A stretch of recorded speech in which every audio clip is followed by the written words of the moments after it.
Rehearsing a comedy must be 20 times more difficult than rehearsing any other kind of play. How do you know where the laughs are going to come? Or how do you Well, you decide? don't. This is what we're saying. You know on the...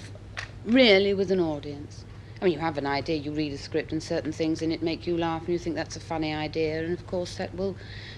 one can work for a laugh in that way. It's not necessarily a laugh, it's a humorous passage, maybe, that you know that you can extract something from it and make it into a comedy situation or something. One of the extraordinary things about you as an actress and as a comedian is the way that you can take lines. There's a line, for instance, in Trelawney of the Worlds, when you say, I think that's rotten, absolutely rotten. Oh, about the part of... yeah. Could you just say the line?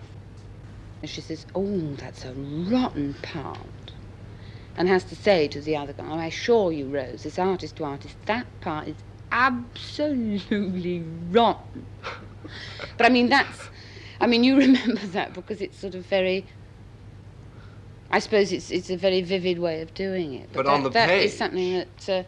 I mean, that's very much something that Ken taught me. Oh, really? In actual fact. In the Schaffer play. Well, I had a very long speech in the Schaffer... Well, everybody has a long speech in a Schaffer play. That goes, you know, he does write long speeches for actors. This was an endless speech, it seemed to me, and it did sound endless, I must say. And Ken eventually one day in that awful office at the Queen's Theatre said, look, Ducky, awful day. He said, you know, you're being absolutely boring. And sort of went through it sentence by sentence and said, you must make it. You would never say a sentence like that. You just wouldn't. I mean, I'm talking now and waving my arms around and stressing certain words. And Ken said, that's what you must do. I mean, I was literally learning a speech and just saying it as a speech, thinking, oh, how very clever, I've learned all the words. I'd never thought of colouring things as vividly as Kenneth does. I'd never thought of doing it, or I'd never had to do it. I'd never been in a modern play, I suppose. But I'd never thought that one could make a speech that alive. By taking it apart and by making it yes, like conversation making it much more... and making it immediate. Mm.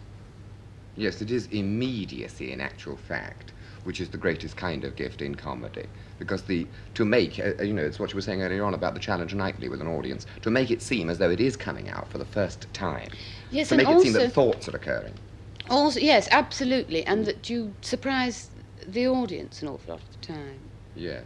I mean, that a thought comes to you very quickly, and therefore it surprises the audience. It's rather like, you know, the quickness of the hand deceives the eyes. It's the same thing with comedy. Well, this is the marvellous thing about you, is that electricity thing of understanding the rhythm of it and knowing the feed and knowing the tag's got to be said on an upward... Yeah, an upward inflection. Yes, exactly.